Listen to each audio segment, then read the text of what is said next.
As Forças de Defesa de Israel, IDF, intensificaram suas operações de Sajaia também foi retomada, com blindados e infantaria operando sob cobertura intensa da Força Aérea. Essa manobra é considerada pelos israelenses como um pré-requisito para qualquer avanço diplomático na região. Vista para a próxima segunda-feira, ocasião em que se reunirá com o presidente norte-americano das militares críticas do país persa.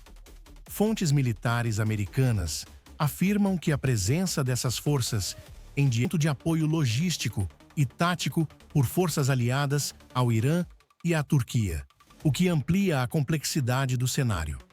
Os ataques aéreos israelenses contra aeroportos e bases militares sírias têm como objetivo cortar essas rotas interligada com o esforço maior de Israel e dos Estados Unidos para conter a influência iraniana e eliminar ameaças terroristas na região.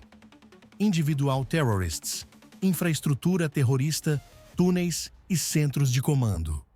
De acordo com publicações palestinas, dezenas de combatentes foram eliminados nos ataques, incluindo vários classificados como comandantes de alto escalão do Hamas, além de muitos operativos de nível inferior. Portais da mídia árabe reportaram extensivamente a intensificação dos ataques das Forças de Defesa de Israel, IDF, em diversas áreas da faixa de Gaza. Segundo essas publicações, as Forças Armadas israelenses avançaram em Sajaia, na parte leste da cidade de Gaza. A operação na região teve início na sexta-feira, após um amplo anúncio de evacuação emitido pelo porta-voz das IDF à população civil, preparando o terreno para os ataques contra infraestruturas terroristas do Hamas, que tenta reconstruir suas capacidades operacionais entre civis. Ao mesmo tempo, fontes palestinas relataram ataques aéreos e bombardeios na região de Khan Yunis, resultando na eliminação de pelo menos 10 combatentes nas últimas 24 horas. E em uma operação altamente simbólica, um ano e meio após o massacre de 7 de outubro, Israel eliminou Muhammad Hassan Awad, uma figura sênior das Brigadas Al-Qassam, braço armado do Hamas. Segundo o próprio Hamas, Awad era membro do Conselho Militar e chefe do aparato de inteligência. No entanto, o que o torna especialmente relevante é que, segundo o comunicado conjunto do Shin Bet e das IDF, ele estava diretamente envolvido no assassinato de Shir Bibas e seus 2 filhos, Ariel e Kafir, em 7 de outubro. Awad liderou incursões repetidas contra o Kibbutz Nir Oz e teve papel central no massacre e no sequestro da família Bibas. Além disso, ele também esteve envolvido no sequestro de Gad Kagai e Judy Lynn Weinstein, bem como no rapto de cidadãos tailandeses. Sua atividade ia além da faixa de Gaza. O terrorista organizava células e recrutava combatentes na Cisjordânia e até mesmo dentro do território israelense, com o objetivo de promover novos ataques. Essa ameaça, no entanto, foi neutralizada. Enquanto isso, nesta segunda-feira, o ministro da Defesa de Israel, Yoav Gallant, anunciou a ampliação das atividades das IDF no sul da faixa de Gaza.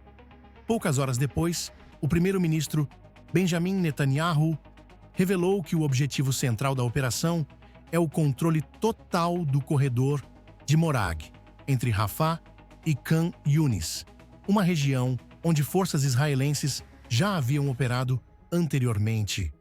De acordo com a declaração oficial, este corredor é estratégico por ser uma rota usada para a movimentação de forças do Hamas, contrabando de armas e transporte de prisioneiros sequestrados. A ocupação e o controle total dessa faixa representam um avanço substancial no estrangulamento logístico das operações terroristas no sul da faixa de Gaza. Ao mesmo tempo, baterias de artilharia e esquadrões da Força Aérea continuam atuando em sincronia com as tropas terrestres. Somente nas últimas 24 horas, mais de 60 alvos foram atingidos, incluindo túneis subterrâneos, depósitos de armamentos e centros de comando. Fontes de inteligência destacam que a coordenação entre as diversas unidades, infantaria, blindados, engenharia e forças especiais tem sido fundamental para o sucesso das operações cirúrgicas que buscam eliminar os elementos centrais do comando do Hamas. O canal Militar World continuará acompanhando de perto o avanço das tropas israelenses, as reações regionais e o impacto geopolítico desta nova fase da guerra.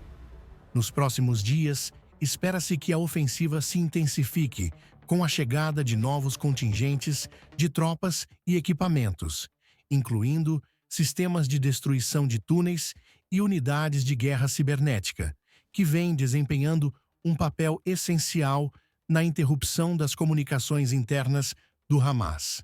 Enquanto os ataques continuam, aumenta a pressão internacional sobre o Irã e seus aliados na região. Grupos armados como os Houthis no Iêmen, as milícias xiitas no Iraque e o Hezbollah no Líbano seguem ativos, mas observadores internacionais notam um movimento coordenado entre Estados Unidos, Israel e parceiros árabes para conter o chamado Eixo da Resistência, que opera sob comando e financiamento da Guarda Revolucionária Iraniana, identificada como o verdadeiro cérebro por trás das ações coordenadas contra Israel. E, adicionalmente, a unidade do porta-voz das Forças de Defesa de Israel, IDF, publicou, na noite de sábado, uma documentação sobre a primeira atividade das forças da Divisão 36, que retornaram a operar na faixa de Gaza e iniciaram suas ações no corredor de Morag. Essa é a primeira vez que as forças da IDF operam naquela região e, paralelamente à sua atuação em outras áreas da faixa de Gaza e além, o objetivo é exercer uma pressão ainda maior contra o Hamas. Foi relatado também que, como parte da operação, as forças da divisão estão atuando na área de Rafah, com a missão de localizar e destruir a infraestrutura terrorista remanescente na região. Até o momento, as tropas localizaram armamentos e eliminaram dezenas de combatentes do Hamas, com o apoio e a orientação do complexo de fogo da divisão. Altos oficiais de segurança de Israel afirmam que o Hamas está profundamente preocupado com a manobra terrestre em larga escala das IDF na faixa de Gaza, percebendo-a como uma tentativa de aumentar a pressão para que o grupo retorne à mesa de negociações e discuta o Plano Witkoff, que visa o retorno dos reféns israelenses ainda detidos em Gaza. Segundo esses oficiais, a preocupação do Hamas está crescendo, com o temor de que a operação se expanda para uma conquista total da faixa de Gaza e a derrubada completa do grupo. Em resposta parcial a essas preocupações, o Hamas lançou uma nova manobra de guerra psicológica com o objetivo de manipular a opinião pública israelense e forçar a liderança política a interromper a ofensiva terrestre. O porta-voz da ala militar do Hamas, Abu Obeida, declarou ontem, em comunicado especial, que metade dos reféns está viva e localizada justamente nas áreas onde o porta-voz das IDF emitiu ordens de evacuação nos últimos dias. Ele acrescentou que o grupo decidiu não transferir os reféns desses locais, mantendo-os sob rígidos mecanismos de segurança.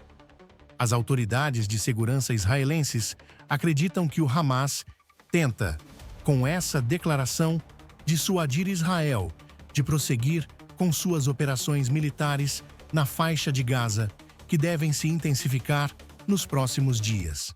No entanto, de acordo com essas fontes, essa tentativa falhará. Se o Hamas não retornar à mesa de negociações para tratar do Plano Witkoff, Israel está determinado a continuar e expandir a operação militar até conquistar totalmente a faixa de Gaza. Uma fonte de segurança acrescentou que, até o início dos combates, Yahya Sinwar, líder do Hamas, teve tempo suficiente para reconstruir suas capacidades militares e planejar ataques contra as IDF e civis israelenses.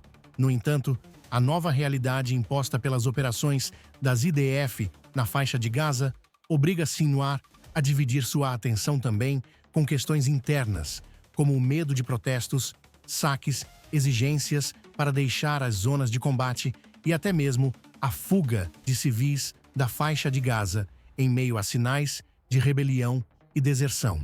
Enquanto isso, no Cairo, no Egito, estão sendo aguardadas reuniões com altos representantes israelenses e americanos, incluindo o enviado especial dos Essiruira para o Oriente Médio, Steve Witkoff, que deve visitar a região nos próximos dias. De acordo com uma reportagem da mídia árabe, publicada na manhã de sábado, altos funcionários egípcios foram informados por seus homólogos americanos de que qualquer discussão sobre a reconstrução da faixa de Gaza será inútil sem o fim do governo civil do Hamas no território. Fontes americanas ressaltaram que a eliminação do Hamas e a desmilitarização completa da faixa de Gaza são dois pilares centrais para o restabelecimento da calma. Segundo o jornal Al-Akhbar, veículo próximo ao aparato estatal egípcio, o governo do Cairo está focado em permitir a entrada de suprimentos na faixa de Gaza para evitar uma fome em massa. Fontes do jornal também informaram que o Egito recebeu sinais claros de que, neste momento, discutir a reconstrução de Gaza é inaceitável.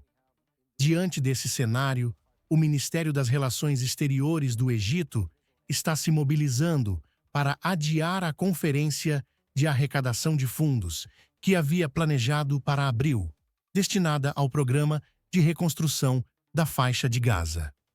Esse plano havia sido apresentado anteriormente na cúpula da Liga Árabe. Enquanto isso, fontes informaram ao Al-Akhbar que uma delegação da Fatah chegou ao Cairo na sexta-feira para se reunir com o ministro das Relações Exteriores do Egito, Badr Abdel Ati.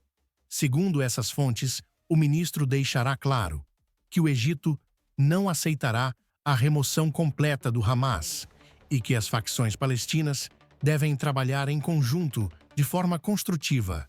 Mudando nosso foco para a frente norte, nos últimos dias, a Força Aérea agiu para frustrar uma tentativa do exército turco de estabelecer uma posição dentro da Síria.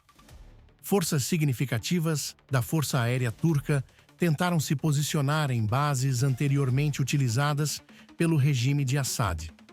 Mas, em uma operação relâmpago liderada pelo comandante da Força Aérea, Major-General Tomer Bar, a Força Aérea agiu bombardeando essas bases e as colocou fora de operação. As foi o caso de Tadmor e T4, bases amplamente conhecidas por qualquer um que tenha acompanhado o desenrolar dos eventos na Síria nos últimos anos. Estas bases desempenharam papéis importantes no drama entre Israel e a Síria, mas isso não ocorrerá mais. Uma fonte das Forças de Defesa de Israel, IDF, descreveu o ataque dizendo: nenhuma estrutura permaneceu de pé. Alvejamos aviões, sistemas de radar, torres de controle, áreas de estacionamento, todas as pistas e todos os prédios e armazéns. Simplesmente destruímos ambos os aeroportos. A operação foi realizada após Israel identificar que, paralelamente às tentativas de armar e reconstruir o exército sírio, os turcos nutriam ambições imperiais de renovar sua influência sobre a Síria e transformá-la em um protetorado turco, com uma presença militar, estratégica e permanente. Israel, por sua vez, determinou que tal cenário não seria permitido. Um alto funcionário israelense declarou a Reuters que, se a Turquia ultrapassar as linhas vermelhas na Síria, Israel responderá. O ministro da Defesa, Katz, acrescentou mais detalhes recentemente durante uma visita ao Comando Norte. Ele estabeleceu duas políticas claras que Israel manterá em relação à Síria. Primeiro, o sul da Síria deverá permanecer desmilitarizado de qualquer força armada. Segundo, a liberdade de operação da Força Aérea Israelense no espaço aéreo sírio será preservada. Além disso, Katz também enviou um alerta contundente ao regime sírio, afirmando que se qualquer elemento tentar alterar a situação na Síria, com o intuito de ameaçar Israel, o próprio regime sírio pagará o preço. Com isso em mente, as forças de defesa de Israel não apenas destruíram as duas bases aéreas sírias que os turcos tentavam ocupar. Nos últimos dias e semanas, os paraquedistas da IDF também se espalharam por diversas áreas da Síria, localizando depósitos estratégicos de armamentos. Alguns desses estoques foram confiscados, enquanto outros foram demolidos. A unidade de porta-voz da IDF emitiu uma declaração atualizada no sábado, informando que a Brigada de Combate de Paraquedistas, sob o comando da Divisão 210, continua atuando dentro da Síria com o objetivo de neutralizar ameaças ao Estado de Israel e, em particular, aos moradores das colinas de Golã. Agora, o foco se volta para os desdobramentos sobre os esforços do então presidente dos Estados Unidos, Donald Trump, em forçar o Irã a voltar à mesa de negociações. Conforme amplamente divulgado, bombardeiros estratégicos B-2 foram posicionados na base da ilha de Diego Garcia, no Oceano Índico. Estas aeronaves são capazes de carregar armamentos nucleares, além das bombas penetradoras de bunkers, as chamadas Massive Ordnance Penetrators, que pesam cerca de 12 toneladas. Essas bombas foram desenvolvidas especificamente para atingir instalações nucleares subterrâneas da República Islâmica do Irã. O futuro das relações entre os Estados Unidos e o Irã passa agora por uma fase crítica. Espera-se que essas tensões sejam debatidas em profundidade nas reuniões entre o então presidente Trump e o primeiro-ministro israelense Benjamin Netanyahu, na Casa Branca, previstas para a próxima segunda-feira. Uma das questões que mais chama a atenção é sobre as tarifas impostas por Trump a Israel, o que gerou controvérsias. O objetivo agora é destrinchar todos os eventos recentes que envolvem essas relações: Estados Unidos e Israel, Estados Unidos e Irã, além do papel dos Houthis nesse cenário instável.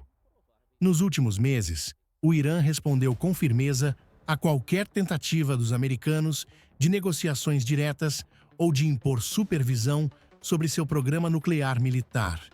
A resistência iraniana incluiu também rejeições às opções militares discutidas tanto por Israel quanto pelos Emirati. O Irã chegou a declarar que não negociaria sob esse nível de pressão e foi além, ameaçando atacar forças americanas posicionadas ao redor do país. As ameaças incluem alvos como a base em Diego Garcia e outras posições estratégicas na região. Enquanto isso, os Estados Unidos mantêm campanhas de bombardeios no norte do Iêmen, controlado pelos Houthis. Já são mais de 3 semanas de ataques intensos, em uma escala maior do que a observada até então.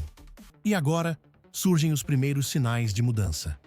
Essas mudanças indicam uma possível rachadura na postura do Irã em relação à sua guerra, por procuração e ao impacto das ameaças da administração americana e de seus aliados, como Israel.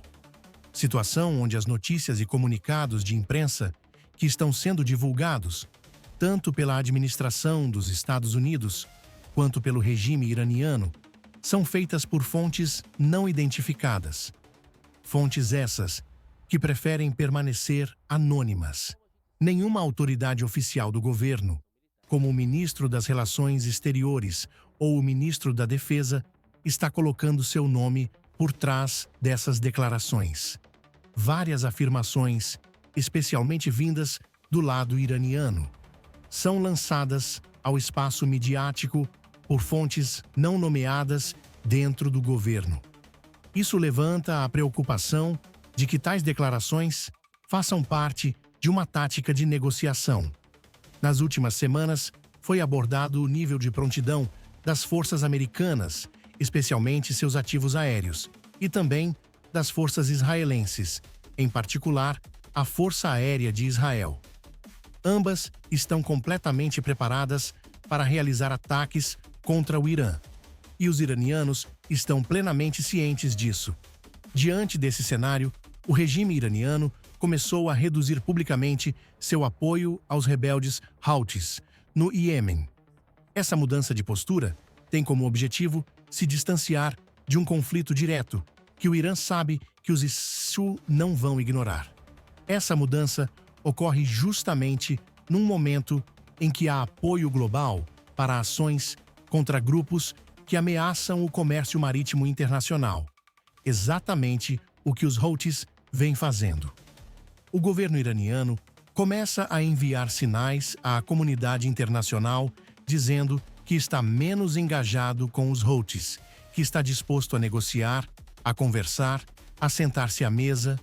Tudo isso ocorre enquanto a tensão chegou a um ponto em que um único erro de cálculo por parte de um oficial iraniano, de um comandante americano ou mesmo de um militante Houthi pode iniciar um conflito em larga escala.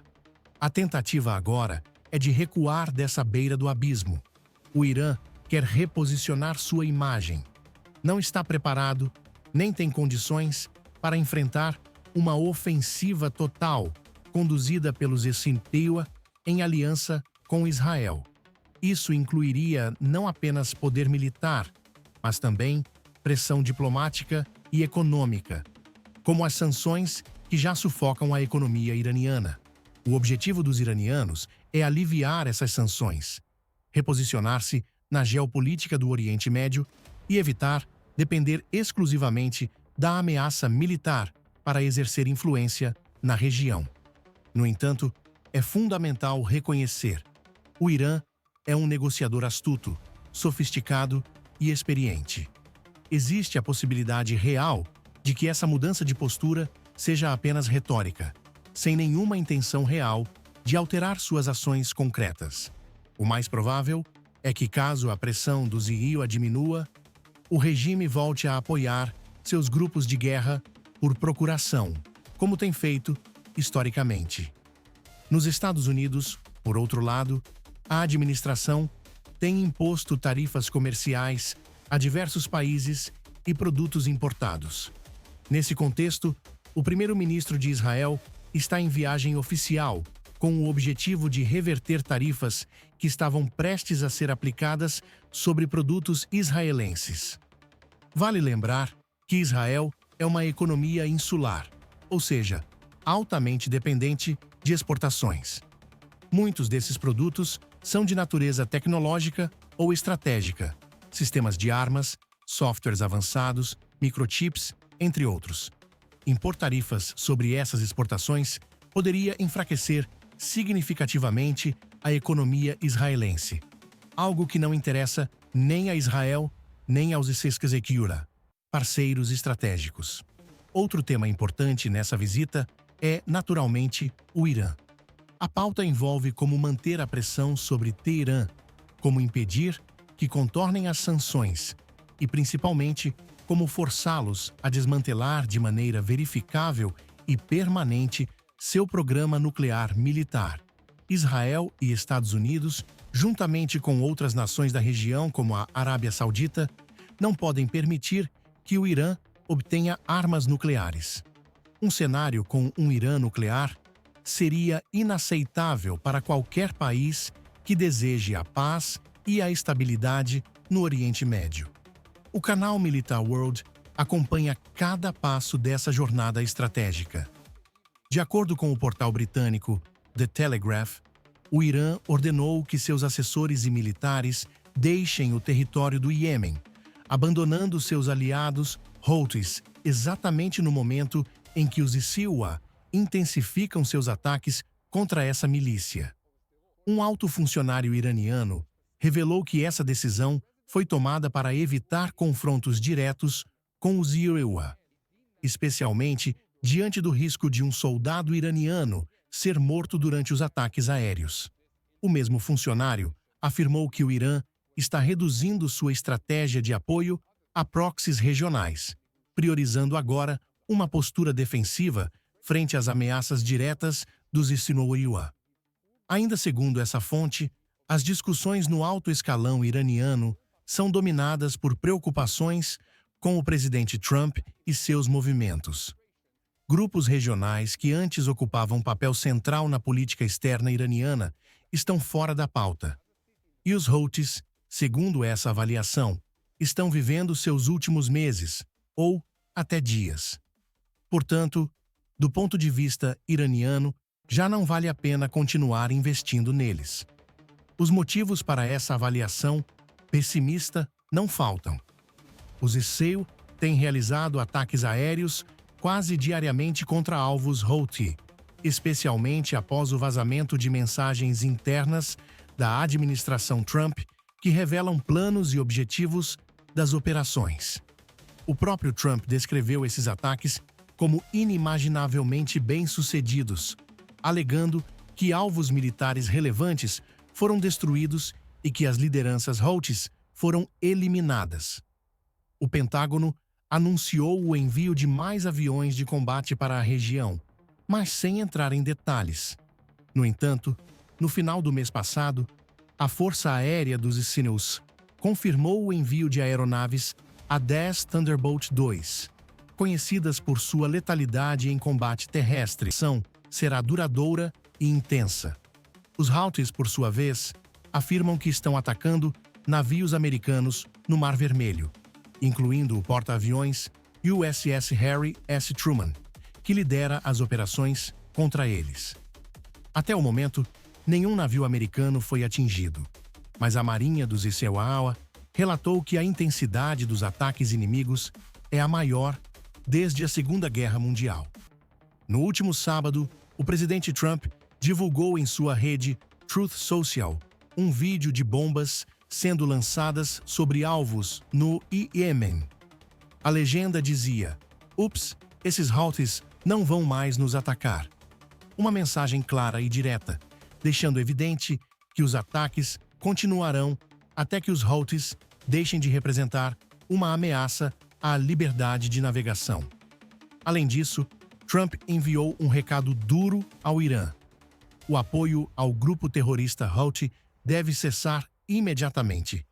Tulsi Gabbard, diretora da Inteligência Nacional, ofereceu uma perspectiva mais estratégica. Segundo ela, os ataques têm sido altamente eficazes na eliminação de líderes Houthis e na destruição de estruturas utilizadas para fabricar armamentos avançados. A comunidade de inteligência americana confirmou que as capacidades operacionais dos Houthis foram severamente comprometidas e que a ofensiva contribuiu para a retomada do tráfego marítimo seguro na região do Mar Vermelho. Um alto funcionário do Pentágono afirmou que os objetivos da primeira fase da operação foram atingidos. A comunicação entre os líderes Houthis foi interrompida e a capacidade de resposta do grupo severamente limitada. Ele também negou os rumores de que a operação está planejada para durar 6 meses, o que indicaria que o impacto inicial pode ter sido mais devastador do que o previsto. O canal Militar World seguirá cobrindo cada etapa desse confronto crescente no Oriente Médio.